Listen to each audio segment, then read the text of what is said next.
Ada for refusing to give my restaurant savings to my sister and getting kicked out of the house by parents because she is the golden child in the family. I, 25M, have always been the odd one out in my family.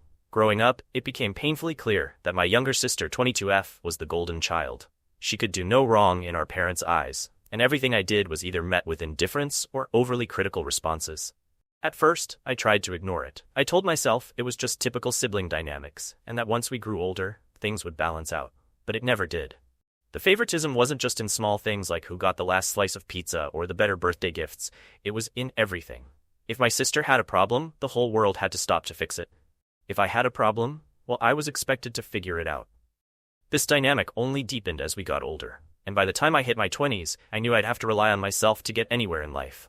I wanted to open my own restaurant ever since I was 18. I fell in love with cooking while working part-time at a small local cafe in high school. The chef there took me under his wing, taught me the ropes, and ignited a passion for food that I didn't even know I had.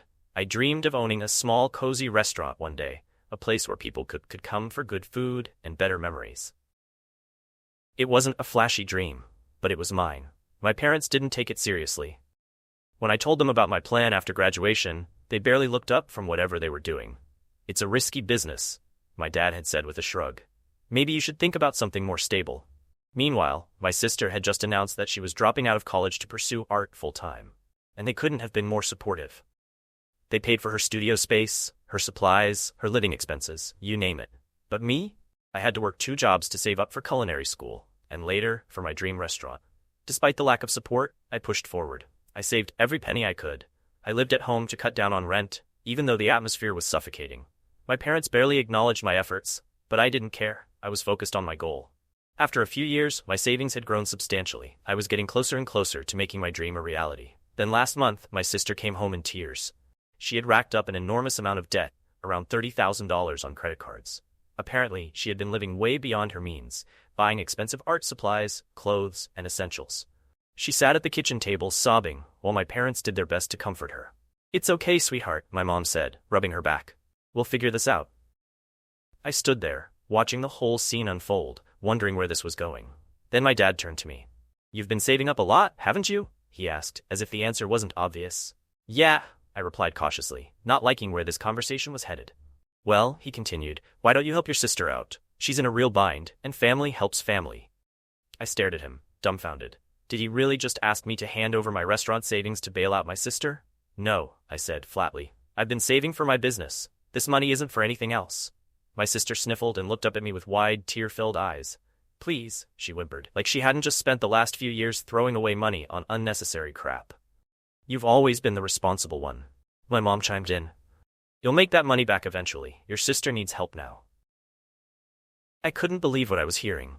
I'd worked so hard for years, sacrificing time, energy, and any semblance of a social life to save up for my dream, and now they expected me to give it all up because my sister had been irresponsible? I tried to stay calm, but inside I was fuming. "I'm sorry," I said, trying to keep my voice steady, "but no, I can't do that." My dad's expression darkened. "You're being selfish," he snapped. "We've always raised you to look out for family first." "I have looked out for family," I shot back. "But I've also been looking out for myself. I've worked hard for this. It's not fair to ask me to give it all up because she couldn't manage her money." My mom's face crumpled, and she started to cry. "I can't believe you're being so heartless," she said through her tears. "Your sister is in trouble, and all you care about is your restaurant."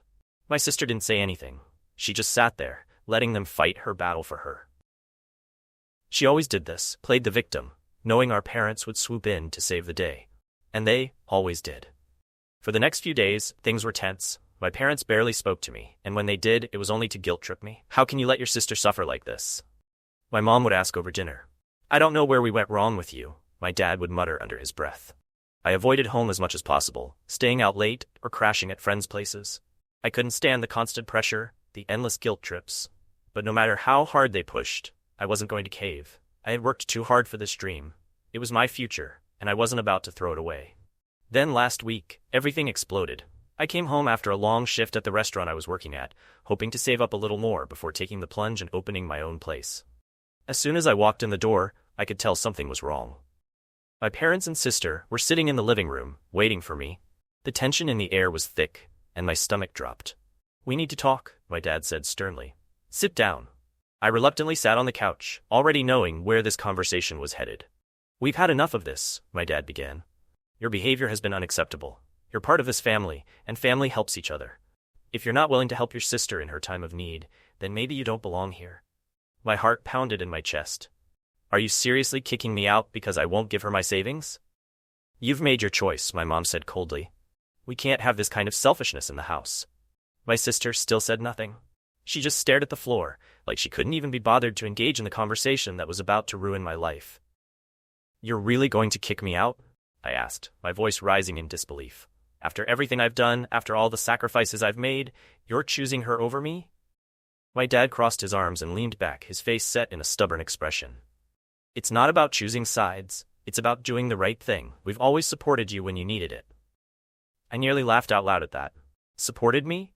Sure, they let me live at home, but that was only because it benefited them more than me. It wasn't like they were paying for my school or offering any real help. I did everything on my own. And now, they had the audacity to act like I owed them? So you're really throwing me out? I asked again, still trying to wrap my head around the absurdity of the situation. We think it's for the best, my mom said softly, though there was no warmth in her voice. Maybe some time away from the family will help you see things more clearly. I shook my head in disbelief. This was unreal. Fine, I said, standing up. I'll leave. But just know this. When I'm gone, don't come asking for anything from me. Don't expect me to be part of this family anymore. They didn't say anything. They didn't try to stop me, didn't ask me to reconsider. My mom just stood up and walked out of the room, like she couldn't bear to look at me anymore. My dad sat there in stony silence, and my sister, as usual, stayed quiet, playing the innocent victim. I went upstairs, grabbed a couple of bags, and packed what I could.